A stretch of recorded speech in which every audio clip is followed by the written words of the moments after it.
안녕하십니까. 인문학연구소 인연입니다. 이번 시간에는 세계의 범죄자들 7번째, 세계 최고의 살인마가 되려고 했던 변태성욕 살인마 게리 리지웨이에 대한 이야기를 해보려고 합니다. 7번째, 100명을 채우지 못하고 잡힌 것을 아쉬워했던 게리 리지웨이.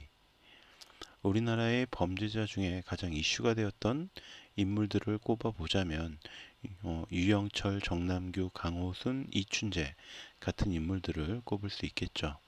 주로 노인들을 노리다가 노래방 도우미와 출장 마사지사 등으로 대상을 변경해서 20명 정도를 살해했던 유영철이 있었고, 또 꾸준하게 여성들을 대상으로 20명을 상해를 입히고 13명을 살해하는 범죄를 저지르다가 마지막에는 남자를 잘못 건드리고 나서 체포되었던 정남규도 있었고, 호남형인 외모와 강아지 사진 등으로 피해자들을 유인해서 10명을 강간하고 살해했던 강호순 같은 인물도 있었습니다. 그리고 유치원생부터 70대 노인, 또 자신의 처제까지 15명을 강간하고 살해하면서 대한민국을 들썩거리게 만들었던 이춘재도 빠질 수 없는 인물이겠죠. 그런데 미국은 나라가 워낙 크기도 하고 인구도 많아서인지 이 사람들 모두를 합친 듯한 사이코패스 변태 살인마가 존재했습니다.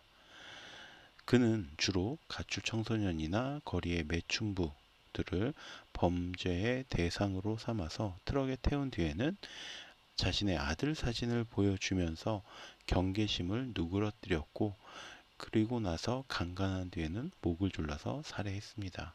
그리고 그 시체를 주로 켄터키주 서부에 위치한 그린강에 유기를 했기 때문에 그린강 살인마라고 불리기도 했죠.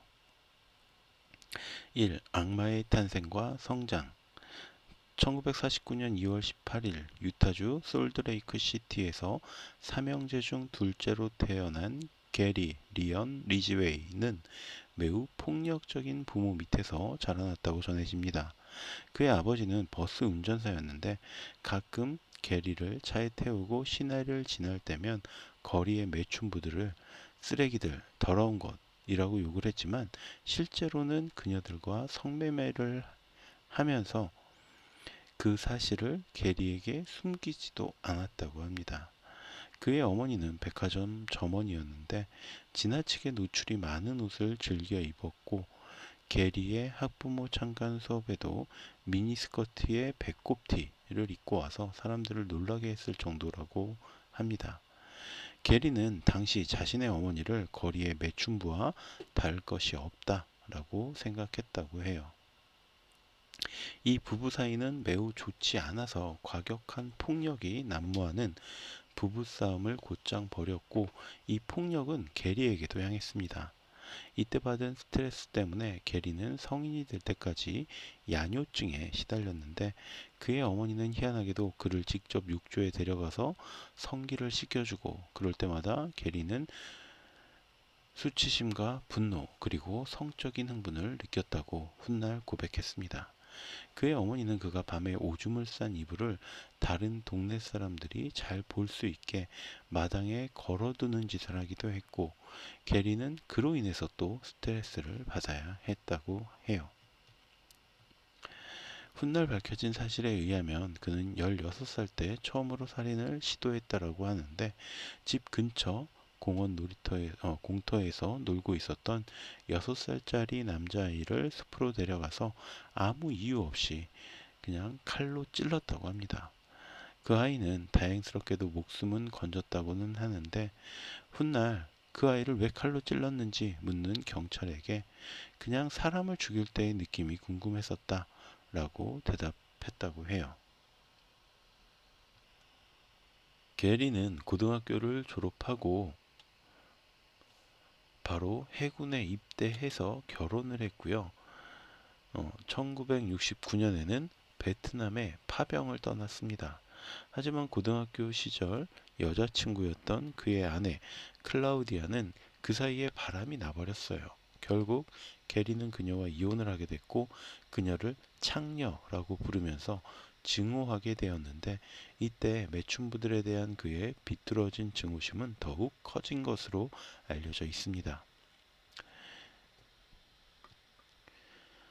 군을 제대한 뒤에는 페인트공으로 일을 시작했고 이 게리는 1973년 마르시아라는 여자와 결혼해서 아들 매튜를 낳게 되었습니다.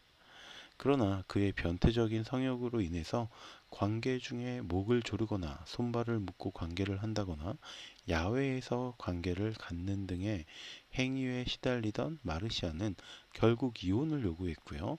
1981년 두 사람은 이혼을 하게 됩니다.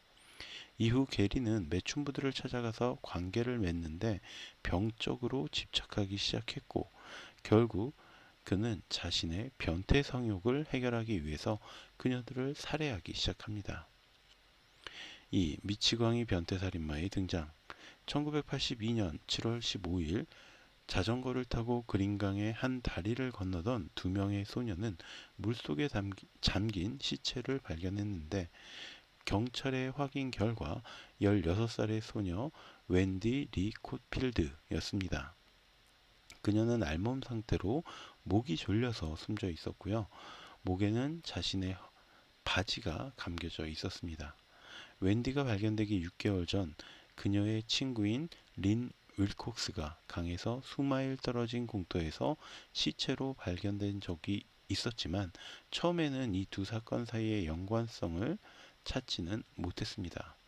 한 달 뒤인 8월 12일 웬디의 시체가 발견된 장소에서 남쪽으로 또 약간 떨어진 곳에서 데브라 보노라는 소녀의 시체 역시 알몸으로 목이 졸린 상태로 발견이 되었고 그러자 경찰은 이때부터 이 사건들 사이에 어떤 연관이 있구나라는 걸 짐작하게 되었죠. 그리고 8월 15일에는 그린강에서 래프팅을 하던 사람들에 의해서 마샤 체프먼, 신시아 힌즈, 오팔 밀즈 등의 사체가 발견되었습니다.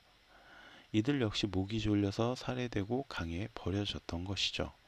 연달아 그린강 주변에서 시체들이 발견되며 킹카운티의 경찰들은 특별 수사본부를 설치해서 범인을 뒤쫓기 시작합니다. 그러나 탐문을 통해서 그녀들이 모두 거리의 매춘부이며 서로 아는 사이다라는 점을 추적해냈고요. 그리고 시애틀 시내의 매춘부들이 모인 139번가에서 227번가를 돌면서 수백 명의 여성들과 인터뷰를 시작합니다. 하지만 경찰에게 비협조적일 수밖에 없는 그녀들의 신분 때문에 수사는 더디게 흘러갔죠. 그러다 경찰은 강력한 유령 용의자를 에 대한 제보를 얻어내는 데 성공을 했습니다. 21살의 수잔 위드마크와 15살의 데브라 에스테스가 청백색 픽업 트럭을 모는 중년 남자의 차를 얻어 탔다가 끔찍하게 성폭행을 당했고 그는 성폭행 도중에 머리에 총을 겨누기까지 했다라는 공통된 증언이 있었던 것이죠. 경찰은 즉시 그 트럭의 행적을 뒤쫓았고 마침내 찰스 클린턴 클락이라는 남자를 체포하는 데 성공합니다. 그러나 수잔과 데브라에게 자신들을 성폭행한 인물이 맞다는 증언도 확보했고요. 하지만 안타깝게도 그는 성폭행 범일 뿐이고 살인자는 아니었어요. 그는 성폭행 후에 피해자들을 풀어주었고 다른 피해자들이 사망한 시각에 알리바이도 있었습니다. 그렇게 사건은 다시 원점으로 돌아갔습니다. 그동안에도 피해자들은 끊임없이 늘어나서 8월 29일에는 케이스 앤 리, 그리고 테리 르네 밀리건, 또 9월 15일에는 19살의 임산부 메리 브리짓 미헌이 실종되어서 돌아오지 않았습니다. 9월 26일에는 지젤 로본이 알몸의 상태로 시체로 발견되었고 이후에 1982년 9월부터 1983년 4월 사이에 총 15명가량의 여성들이 추가적으로 실종이 되었습니다. 1983년 4월 30일 마리 말바라는 매춘 여성이 실종되는 사건이 마리 말바라는 매춘 여성이 실종되는 사건이 발생했는데 마침 그녀의 남자친구가 이 자신의 여자친구 마리가 어떤 남자의 픽업 트럭을 타고 사라지는 모습을 목격했습니다. 이후에 마리가 돌아오지 않자 남자친구는 이 말바의 아버지, 마리 말바의 아버지 말바와 함께 그 또 말바의 남자 형제들까지 함께 그 트럭을 발견한 장소에서 대기를 했고요. 마침내 그 트럭을 찾아 뒤를 쫓아서 집을 확인합니다. 그리고 나서 이들은 경찰에 신고를 했고요. 경찰은 그 집을 찾아가서 집주인이었던 게리 리언 리지웨이와 면담을 합니다. 하지만 뚜렷한 증거는 아무것도 없는 상태에서 경찰은 그를 곧 풀어줄 수밖에 없었죠. 1983년 5월 8일, 4일 전 실종되었던 캐럴 앤 크리스텐스가 메이플밸리 숲에서 발견이 되었는데 그녀의 시체 위에는 물고기들이 놓여 있었고 목이 졸려서 숨진 상태였습니다. 경찰은 그녀 역시 그린강 킬러의 희생자라고 파악을 했습니다. 그리고 1988년 12월까지 18명의 젊은 여성들이 더 실종이 되었고 10명의 사체가 발견되었으며 1984년에는 9명의 시체가 추가로 발견되었습니다. 1983년까지 발견된 시체가 시애틀 지역에서만 18구였고 경찰의 수사는 이렇다 할 진전이 없었습니다. 1984년 11월 경찰은 당시 최고의 살인범이었던 테드 번디에게 조언을 얻기도 하는데 그는 범인이 시체와 성교하기 위해 유기 현장으로 돌아올 것이다 라는 추측을 합니다. 그러나 범인은 유기 현장으로 돌아오지 않았고 별다른 도움이 되지 않았던 그런 테드 번디의 조언이었죠. 1985년 3월 10일 스타레이크 로드에서 캐리 로이스의 시신이 발견되었고 6월 중순경에는 데니스 부시, 쉴리 셰릴의 시신이 오리건주에서 안매장된 상태로 발견이 됐습니다. 그해 겨울에 추가로 세 구의 시신이 더 발견이 되었고 1986년 여름에는 다시 세 구의 시신이 시애틀 동쪽 도로에서 발견이 되었고요. 겨울에도 두 구의 시신이 콜롬비아주 밴쿠버 지역에서 발견이 되었습니다. 그나마 다행스러운 것은 실종과 시체 발견이 뜸해졌다라는 점이었습니다. 시간이 지나면서 경찰들은 무능하다라는 비판을 받아야 했고 1986년 말에 수사본부의 인원은 40%로 감소가 되었습니다. 하지만 1987년 초 한 남자가 1980년 초반에 한 매춘부의 목을 조르다가 기소가 되었다라는 점을 발견합니다. 당시 그는 매춘부가 자신을 물어서 정당방위로 풀려난 상태였지만 경찰은 그를 수상히 여기고 주목했죠. 그리고 1982년 자신의 트럭에서 그린강 킬러의 희생자 켈리 맥기네스와 함께 있다가 경찰의 검문을 받았다는 점, 더욱이 1983년 마리 말바 실종 사건에도 연관이 되어 있었다는 점을 밝혀냈습니다. 그 인물이 바로 게리 리언 리지웨이였던 거죠. 경찰은 1987년 4월 18일 게리의 집을 수색했지만 그를 범인으로 확정 지을 만한 증거는 찾아내지 못했고요. 게리 역시 거짓말 탐지기 조사를 무사하게 통과했습니다. 게리는 결국 아무 일 없이 다시 석방이 되었죠. 그리고 1987년에도 두 구의 시체가 발견되었으며 1988년에도 6년 전에 실종되었던 여성의 시체가 발견되었지만 확실하게 실종과 시체 발견 횟수가 대폭 줄어 있었습니다. 킹카운티의 경찰은 살인마가 무슨 일을 당했거나 활동 지역을 다른 곳으로 옮긴 것이라고 추측을 했죠.